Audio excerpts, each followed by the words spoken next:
as we think about our journey to healing, to forgiveness, and to gratitude, as we talk here today, we cannot really talk about that without talking about love.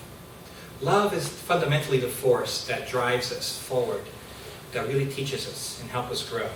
And so the act of learning to love is really the one that leads us to full health, full wholeness, and full greatness. And so what we've been talking here today about forgiveness and about gratitude are really manifestations of love. And I hope to talk to you a little bit about forgiveness and gratitude as tools, specific tools for our evolutionary process. If you are like me, and I hope you're not, but if you are like me, sometimes I think all these things like forgiveness and gratitude, I get them. They're really powerful, but they seem so abstract. They seem so out there. And it feels sometimes like you either have them or you don't have them. That you can't really develop them or work on them. And I don't know how and where to start. And so it's hard, because I think if we were to make a poll here, we would all say, yeah, I want to learn how to forgive. I want to be more forgiving. I want to be more grateful to everything that I have. But in our day-to-day lives, we lose sight of that because we can't exactly figure out how to go in baby steps towards that. What we're hoping to do here is to actually chat a little bit about that process and see how Spiritism, this fantastic body of knowledge, can help us with specific ways of us to get to forgiveness and to get to gratitude. Does that make sense? Yes. And because some of us we learn differently, we all know this. Some of us learn better by hearing, some of us learn better by seeing. I wanted to start with a little visual representation of what I mean, because I really want us today to think outside the box a little bit in terms of spiritual thinking. So join me here in a visual representation of our journey of healing. Maybe this will make sense. If not, we'll talk about it a little bit later. So imagine that this is our spirit, our essence. This is who we are. And imagine that the box is a world. And what is our world? Our world is our own preconceptions, our own likings, our own comfort level. Everything that we are used to and that we are accustomed to, right? Most of us really spend our focus inside that comfort level, right? We focus on the things that we do in our day-to-day. We go to work, we come back, we talk to our friends who we already know for a while, we read the things that we read the books that we read, we see the TV shows that we generally do, and we stay within that box, right? Which is a very safe environment that we've gotten accustomed to. And that is okay.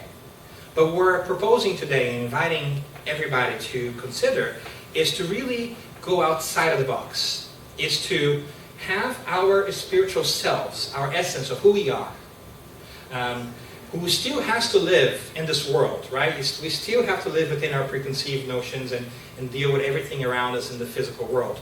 But what we are hoping that we will awaken your appetite to is to increase your focus outside of that little box of comfort that we have. Is to, for you and for me, to consider more than just what we're used to. Not just what I, Daniel, do every day, but expand my focus outside and consider what other people do and what they go through. If we are able to do that, if we're able to think outside the box, then forgiveness and gratitude become a lot easier. Because just like our friends talked here earlier, we begin to consider everybody else's lives out there, and we see that maybe our box is not that bad, right? So our journey, our spiritual journey, really, is to kind of break that crust, to break that shell that we have around our perceptions in our world, and expand out and realize that there are other people out there. And in the process of doing so, we also begin to understand that we should be very grateful for all that we have and for all that we are.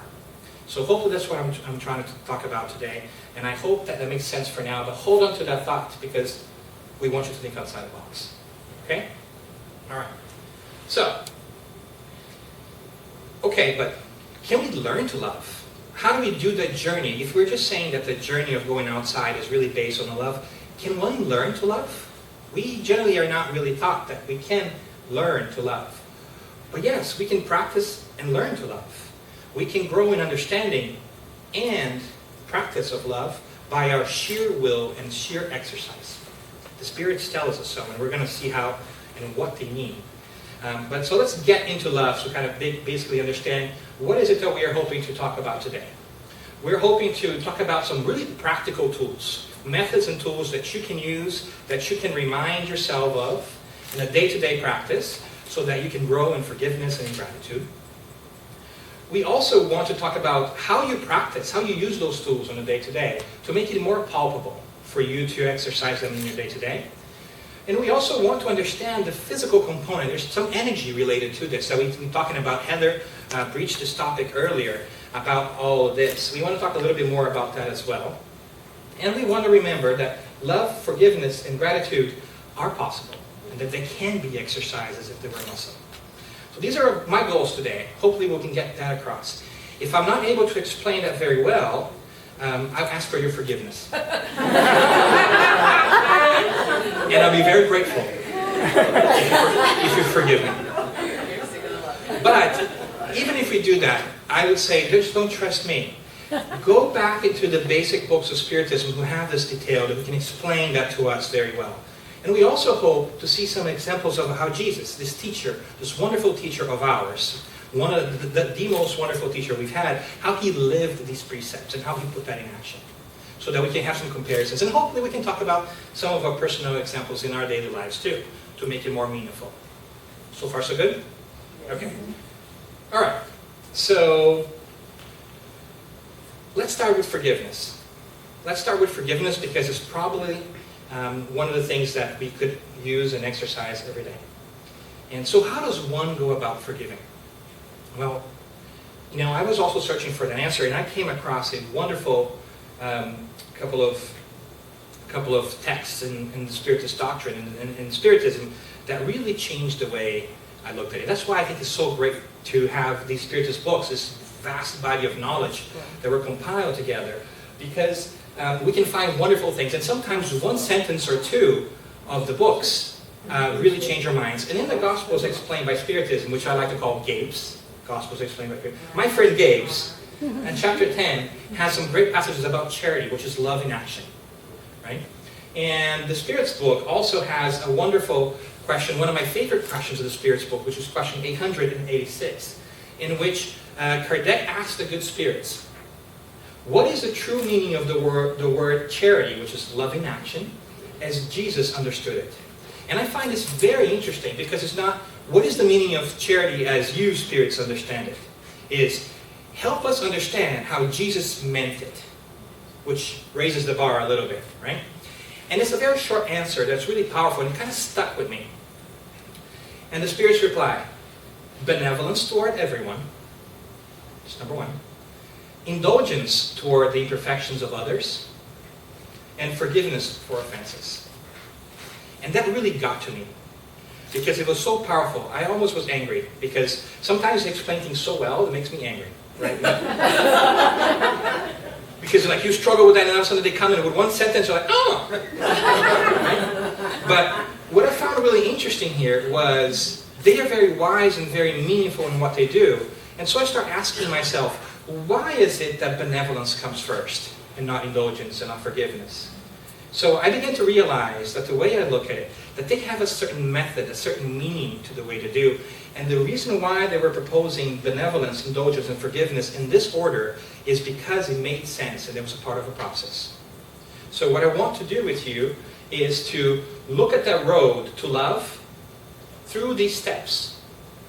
And I want to argue that we need to start with benevolence, and then indulgence, and then forgiveness for us to truly be able to love those who have harmed us. Are you so far with me?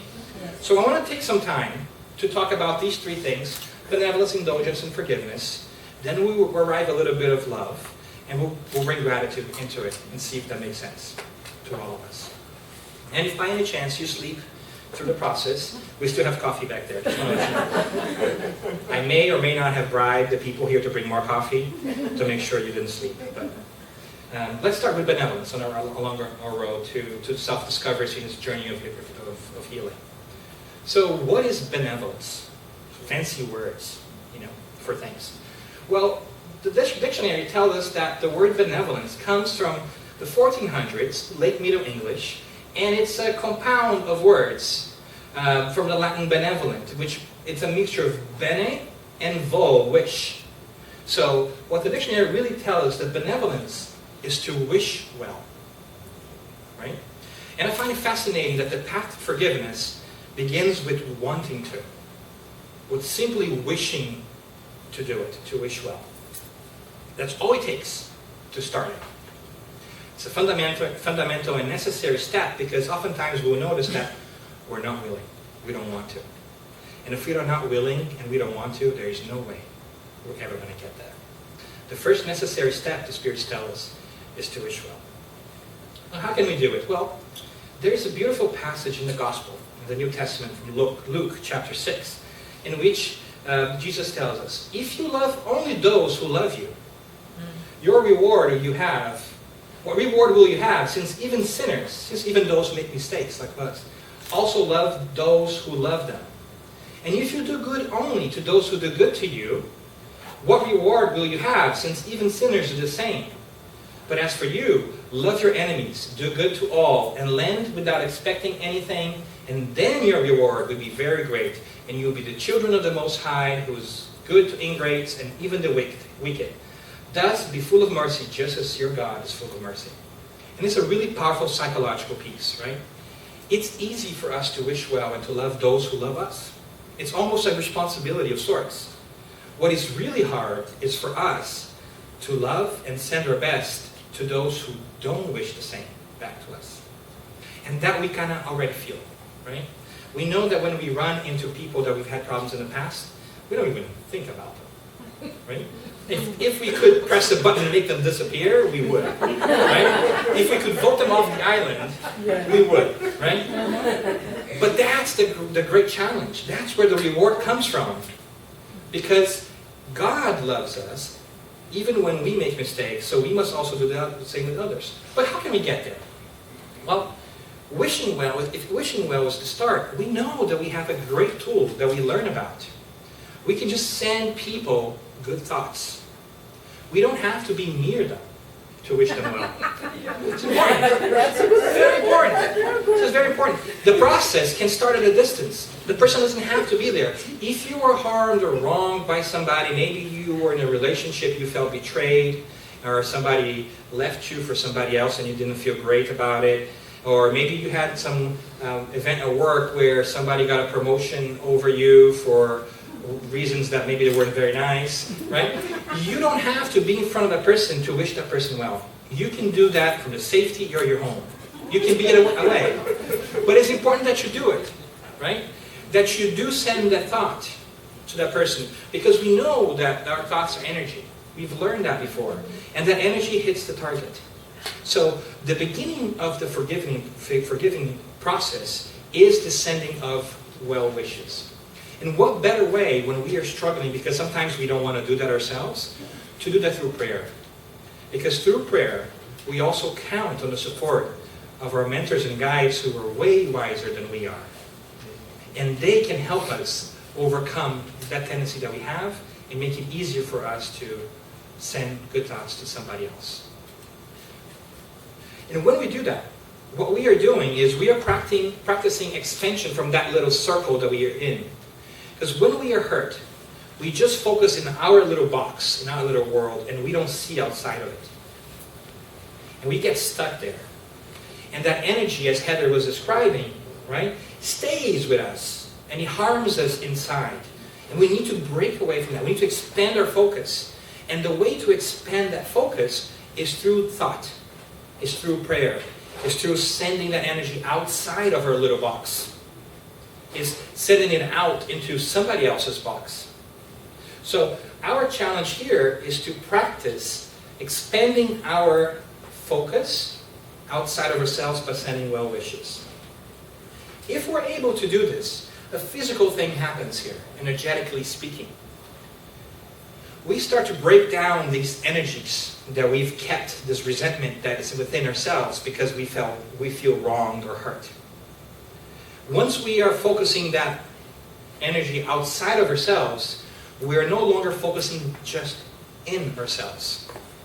And for as long as we remain focused in ourselves, we will still be reliving that moment that we were hurt in. In essence, it is us not moving forward. It is really us re-hurting ourselves, because that problem, that relationship, that betrayal, whatever it is that you want to call it, has already happened in time. But it is us who maintain ourselves prisoners of the past by reliving that. So we need to break away from that. Are you with me so far? Yes. Okay. So the first step of this process really is thinking outside of ourselves and wishing somebody else well.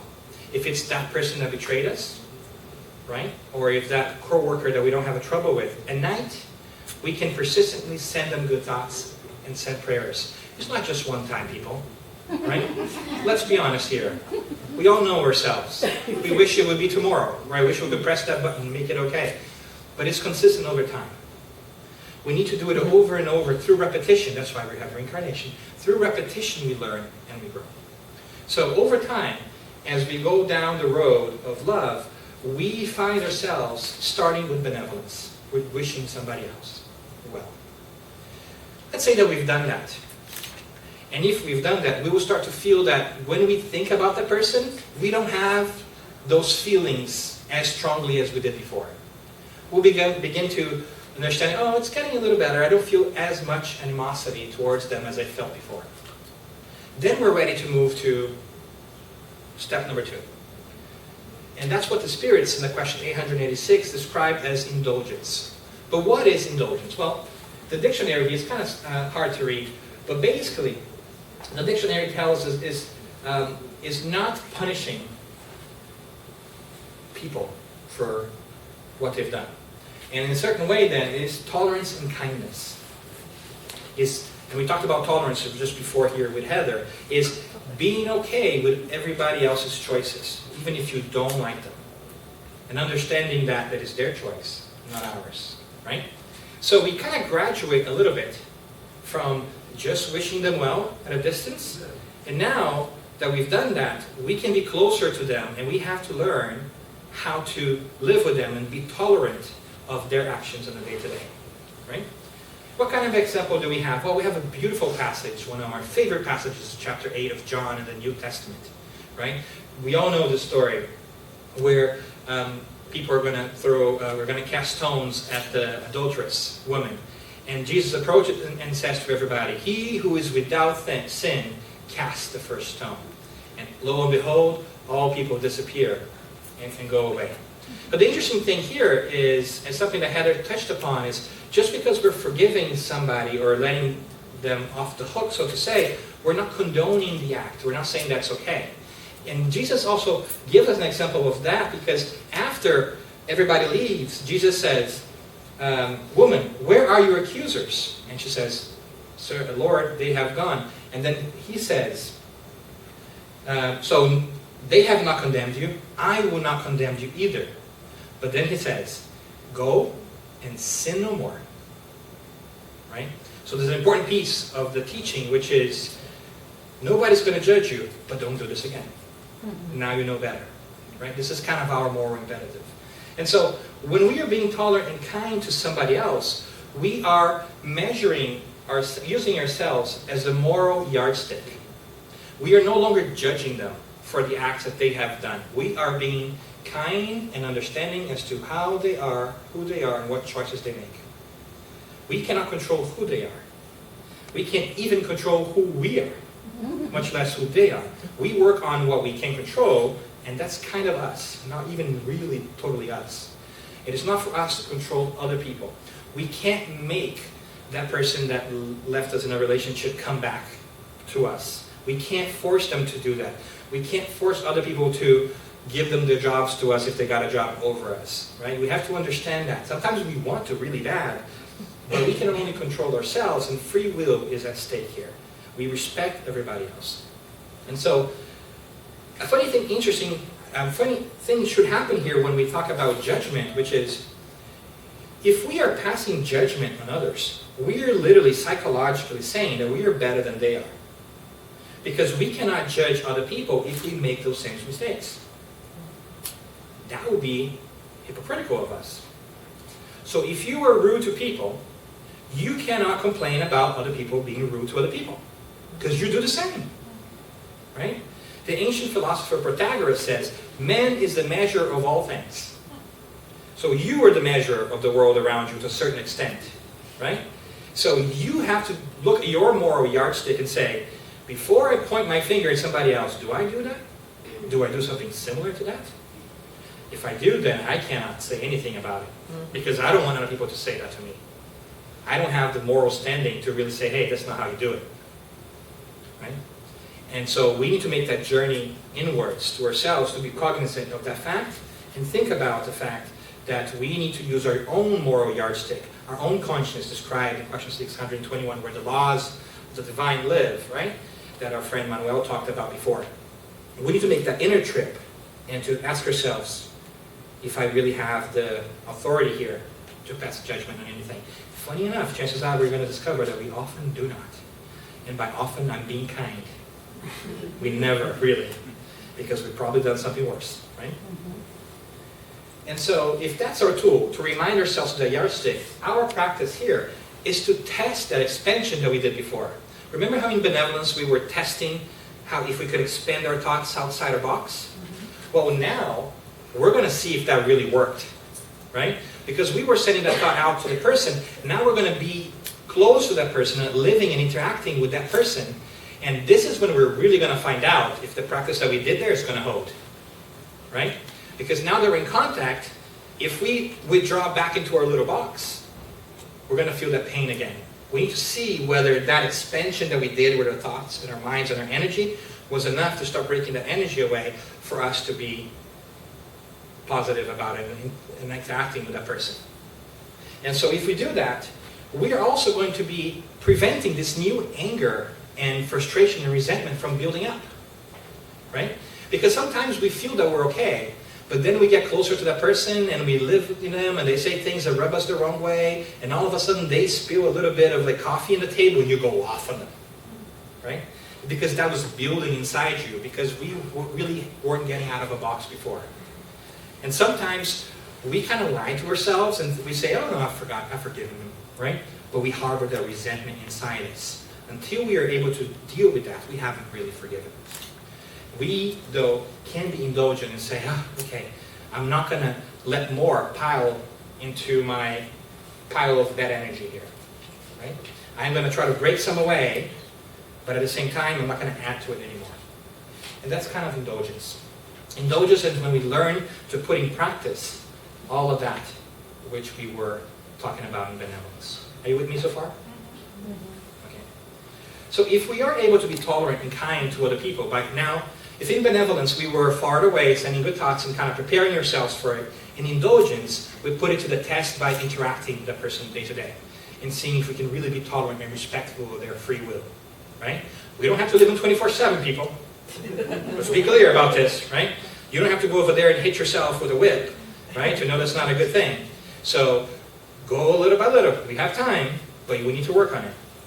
But if we're able to do that over time, we're going to find ourselves being challenged to get to the third step, which is forgiveness, true forgiveness. And if we look at the word forgiveness, it also comes from ancient words to really, to give up the desire or power to punish. To forgive really is to give away completely.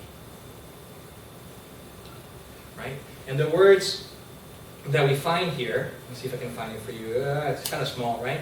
It's forgiven from the Old English, to give, grant, allow, also to give up.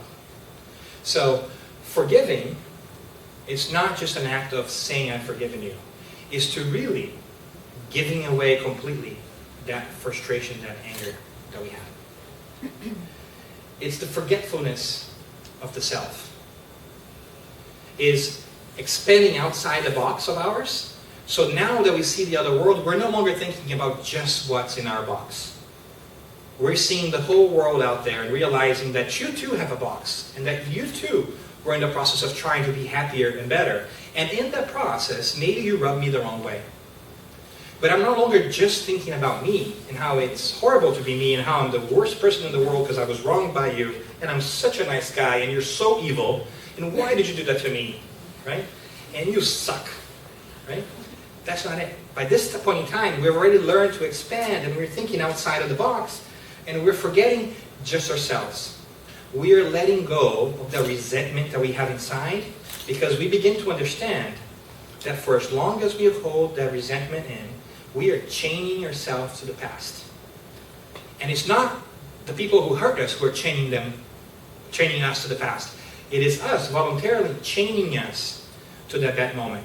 And every time that we relive that in our minds, we suffer again. We feel it in our bodies. Right? So we need to let go. We need to give that away. Give that away completely. Give that resentment away completely. And how do we do that? Because we are growing past ourselves. On our little box, we're able to get our focus and see the bigger world. And we're not just focused on that hurt anymore. The brain is a marvelous thing. I don't know if you guys ever noticed this, but you tend to notice the things that you want to notice. I'll give you a really silly example about that. I have a kid now. He's a 1-year-old. And obviously, my wife was pregnant before the kid came. That's how it works. I don't know if you know this, but I'm going to break it down for you. I learned that. And all of a sudden, when my wife was expecting, I started to see all these expecting mothers everywhere. I'm like, is everybody having kids at the same time? Everywhere I go, I see kids, right? Car seats, cars, kids, and oh my God, this is population growth here? What's happening? Like, in 2 years, there will be 10 billion people. Earth is going to fall out of orbit or something because there's so many people. It's always been like that. But I just start paying attention to it because now I was living that, so we pay attention to that, right? And so when we grow past that, we notice that there are other things happening just outside of our purview. And if we're able to do that, if we're able to practice that, then we begin to release all that energy. Because we're no longer focused on our tiny little world, we let it go. And I'm not going to break into song here from Disney. Don't worry.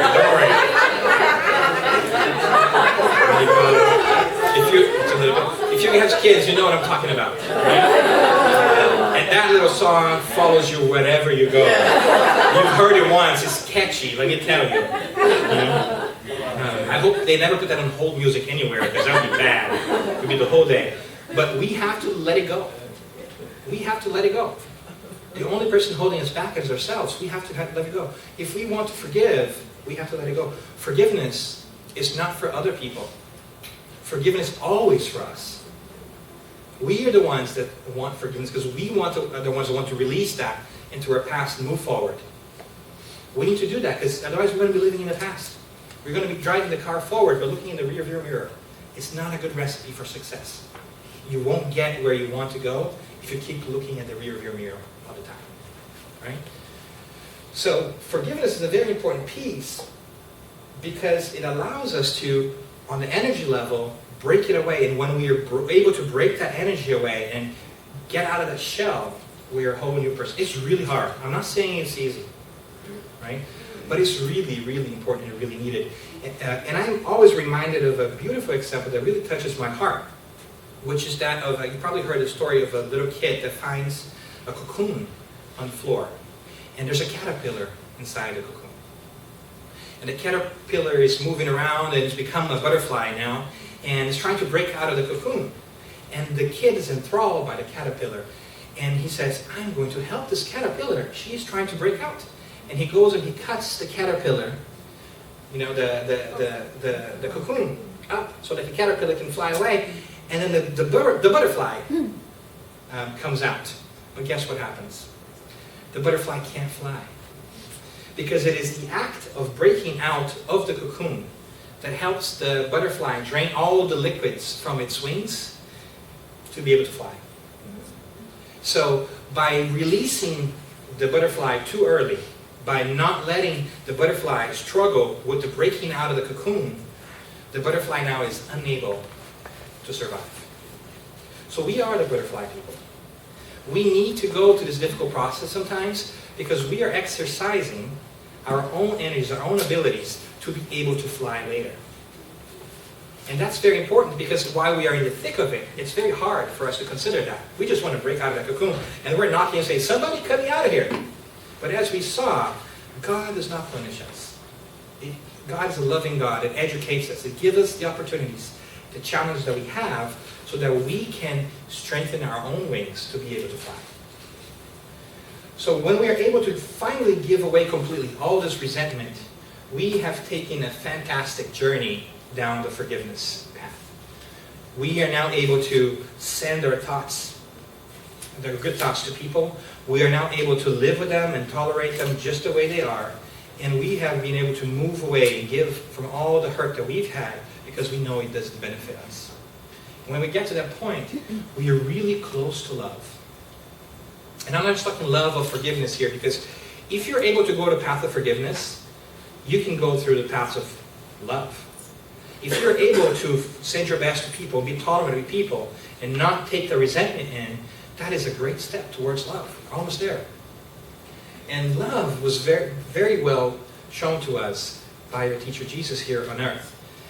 And we also still find his love present also in the chapter 11, the Gospels explained by Spiritism, where we begin to see that this whole revolution of thought and process is really transforming to us and for us.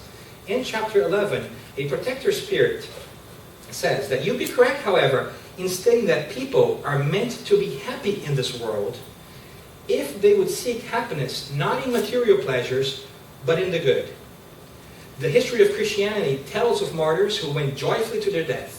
In order to be Christians in your society today, neither death by martyrdom nor the sacrifice of your life is needed, but only and merely the sacrifice of your selfishness, your pride, and your vanity.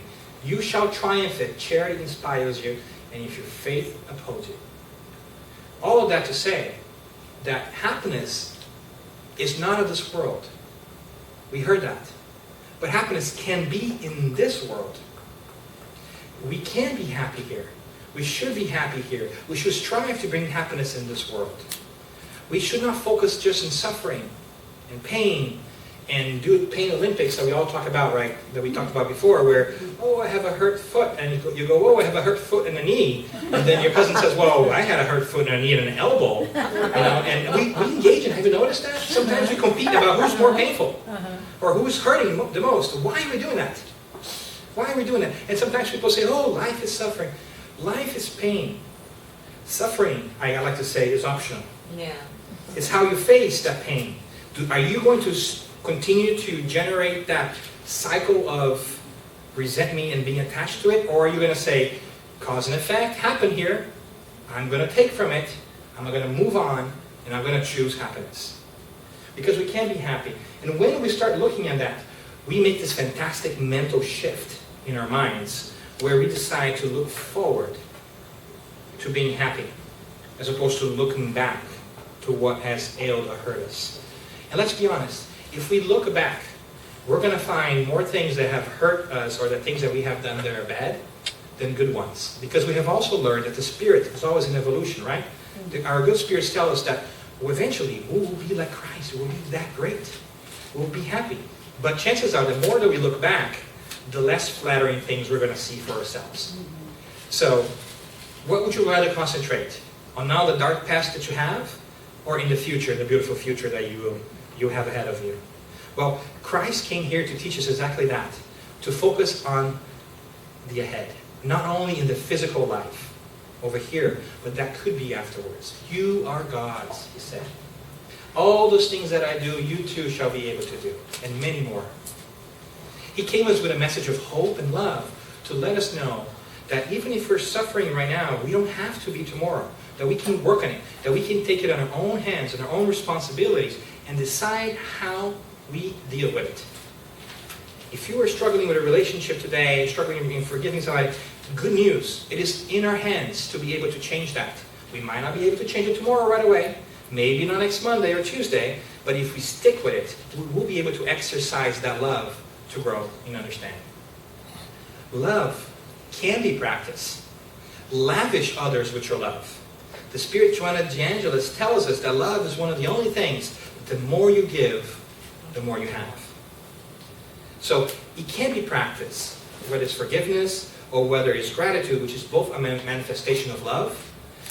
And we should practice it. And it's through practice that we'll be able to rise from our own ashes, so to speak, and move forward. And it's really a powerful and beautiful tool that we are constantly reminded by the great spirits that are with us, that come through Spiritism to let us know that not only does life exist after this one, but that we will continue to always evolve. And we need to put an exclamation mark in love. And be happy and joyful and look forward to it. And have something that propels us forward. It's not enough not to just not make mistakes. We need to go forward and try to get things right and be better. So the great thing about all of this is that Spiritism is this great body of knowledge that reminds us of that constantly. It's becoming harder and harder for us who have access to these great teachings to be unaware of that. Because we are seeing the result of the spirits coming back to us, the spirits of those who, like us, lived here, and they are constantly reminding us that there's life after this. And if there is life after this, then we need to change the way we live this life. We need to think about the long-term part of all of this. We need to take the long view and understand that it is better to deal with the challenges that we have today so that we don't have to come and do it tomorrow. And that's a really beautiful part of love that Spiritism makes manifest for us in our day-to-day lives, because this constant interaction between the two sides of life, that's incarnate and incarnate planes, should remind us on a day-to-day basis that we are immortal spirits. And that everybody else, by consequence, is also an immortal spirit. And what does that mean? That means like everybody else in this room and outside there is trying to be better just like we are. And in the process of trying to be better, they will make mistakes, just like we do. And that we cannot prevent that from happening. And that when we take this long view, we begin to understand, because we're expanding out of our box, that it's not personal. They're just trying to be happy, just like we are. But sometimes we rub against each other. And that's where my little story of nails comes. I love this story. I tell it every time. You're going to be tired of this. But I find this fascinating. You know those little nails, construction nails, when you're building a house or a door? Back in the day when they weren't made of super cool material, they would rust. Right? And do you think that they would throw it away? No, it would be wasteful. Well, do you think that somebody would sit down and brush the rust off? That's really expensive for nails that cost like less than a penny. So do you know what did they do with all the rusty nails?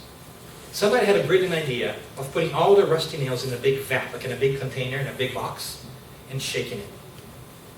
And guess what happens? All the rusty nails inside the box rub against each other, and the rust falls off. People, we are the nails. This blue circle, this blue box that we live in called Earth. And we're all here to rub against each other and have our rust fall off in the process of becoming great, beautiful, shiny nails. It's not personal. Even when it is, it isn't. Right? Because if you take the long view of it, it might be personal in this life. But what is one life in 1,000? How would you get stuck to that? The spirits come back to tell us about immortality and about divine justice, to let us free ourselves from our own preconceived notions, to be able to look forward into the future and see where we are going to go, as opposed to being stuck of, you rubbed me once. You know, 5 lives ago, you rubbed me and half of my rust fell off. I'm going to get you. Right? This process of expanding our minds and our beings outside of our box is hard. It takes practice. But once we do that, we no longer see the place the same way it was before. These things seem really petty, but we need to constantly remind ourselves. We need to constantly wish others well. We need to constantly be reminding of being tolerant to each other, because we are all together in this trip. And we need to constantly remind ourselves that we need to work on our love, that we can practice this little by little, and that we can let go of all these different challenges so that we can move forward and be happy. This is a never-ending process. This is our wash, rinse, and repeat. Right? We do this every day. And when we struggle sometimes with what to do, now we have a simple formula: benevolence, indulgence, and forgiveness. When you are struggling, you can say, I'm going to begin by sending positive energy to whatever, whoever, or however I am struggling. I'm going to ask for help if I need to. Then I will be tolerant with others and with myself. Because I am a spirit in a process of evolution. So is everyone else. And because they make mistakes and I make mistakes, we cannot be judgmental towards each other. Because we've all been there and we'll all be there because we are going to make more mistakes. But if I'm able to do that, then it will be a lot easier for me to free myself of this energy and this anger or resentment or whatever it is that we want, or self-blame that we carry with ourselves. Because there's no space in our luggage, in our spiritual luggage for that. We need to empty that to carry more important treasures. Because our future awaits us. Spiritism is a beautiful body of knowledge and philosophy because it is the body of knowledge and philosophy of the now and the future. It explains, sure, how we got here, and explains how we are going through things, but it helps us focus on our actions today so that tomorrow can be a better day. In Spiritism, we don't do things so that we wait when we pass over to go to a nice house in Montserrat. Right? We start acting on what we do today so that tomorrow can be a better thing. So that we can do better things tomorrow. It's like a snowball of love. And we're also told by the good spirits that come before us that we are going to continue to evolve, grow. So the logical conclusion to this is that we are all going to be happy. Extremely happy. Happy beyond our beliefs. That we will live in a world, worlds, or whatever it is that we don't even understand yet, where we will be able to love everybody and everything, and know joy in ways that we cannot possibly articulate because we're so in the beginning of our little journey yet, still. And if that's the case, if that's a certainty, it makes sense. Because we know that God is all loving, we know that God is all just, and an all loving God would want us to be happy. He wouldn't just punish us and throw us under the bus for no reason. He will give us the tools for us to be able to drive our own bus, to go places. And that is a fantastic knowledge that comes with us. So fundamentally, what's left here is for us to remind ourselves of how soon do we want to get there. I tell you, the spirits have been telling through the ages, in many different philosophies, religions, whatever you're going to call, we will be perfect one day, far away from now. How fast do we want to get there? Do you want to take the scenic view? Do you want to take the expressway? It's up to you. No judgment. Right? But know that your spiritual GPS, your conscience, right, is what dictates what route you take. Don't let anybody else tell you which route to go. It is you who are going to go on that journey. You need to decide for yourselves. You need to check it out and make your decision. But don't forget along the way that you have great help and great friends to talk to and figure things out. And then you may say, but then, you talk about forgiveness, where's gratitude in all of this? So well, gratitude is right over there close to love. And it's a beautiful thing because when we are close to love, when we reach that point when we begin to understand love, there's no way we cannot be grateful. When we expand ourselves outside of that box that we live in, and our spirit sees great things and sees the beauty in you and the spirit in you and the great things that you're doing and the potential in you, we get extremely grateful because we know that everybody around us will be happy too. And so, gratitude in a way is really like an awareness thing. When you are aware of your spiritual reality, of the connection to the divine, you cannot help but be grateful. This feeling comes because you know that even if you think you are the worst thing in the world, that tomorrow you know you're going to be better. There will be a better day and that you can go through this. That there is no challenge that you cannot overcome with the help of others, even if you need to. Because if there were a challenge that were unsurmountable, God wouldn't be fair. And God is love. God is fair. So there is no challenge that you can't overcome. Doesn't mean it's not going to hurt. It will hurt. right? We make actions, we take actions and there's consequences. We make mistakes, we need to fix them. But we have help. And it's doable. And what we need to exchange is we need to exchange satisfaction and pleasure now for love, gratitude, and fulfillment in the future. It is as if we were telling, it is as if we were spiritual kids and somebody was giving us 2 M&Ms and saying, you have a choice. You can eat your 2 M&Ms now, or if you wait for 1 minute, I will give you 4 M&Ms. Which one would you choose? I want to say that you would choose 4 M&Ms. I want to believe that, so don't answer. But if you give a kid that choice, 2 minutes is a long time. I'll tell you, do that experiment with your kids. Right? It's a long time to be looking at those 2 M&Ms in front of you. People, we are those kids. We are looking at our spiritual M&Ms, and we're saying, I'm going to eat them now. Right? But instead of that, let's show some restraint. And let's think long term. And let's see that we're going to get something far better than M&Ms along the way. And that's why I think that it's very important for us to remember at all times that forgiveness and gratitude are tools for us to heal ourselves, to grow in understanding and in love. And that love can be learned, can be practiced. It's not this unfair thing whether you have it or you don't have it. What's justice in that? And we know that God is just, and Spiritism tells us about reincarnation and explains how some people are different. Some people started earlier, some people start later. Some people took this road and a little bit more advanced in this area. Some people took that road and they're not as advanced in that area, but they might be better in another area. Everybody is different. Everybody is wonderful. Everybody will be happy. Along the way, we just have to remind ourselves not to get trapped in our own little box.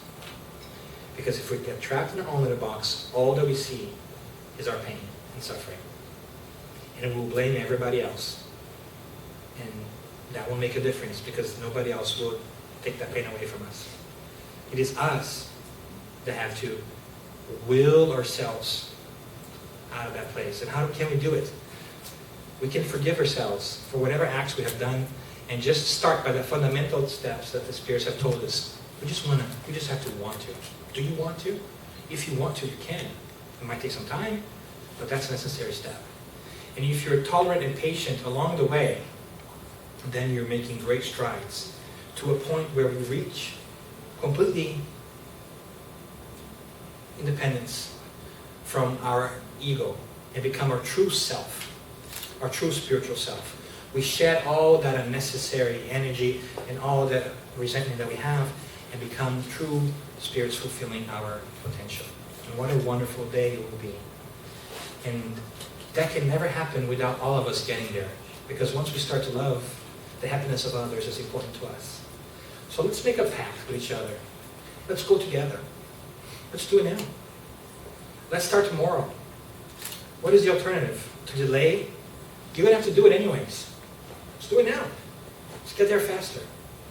And one great way of doing it is to continue to resort to the great knowledge that the spirits give us and that have been put together in this beautiful, brilliant body of work, this great research material that are the 5 books of the Kardecian codification that begin as a starting point for us to investigate this relationship with the spiritual world, to better understand our role in it and everybody else's role in it. And then more and more, we'll be closer to love, closer to God, and closer to pure happiness. And I hope that as you leave here today, you might always remind yourself that you are a child of God. And in the words of Paul the Apostle, if God is for you, who can be against you? God bless you.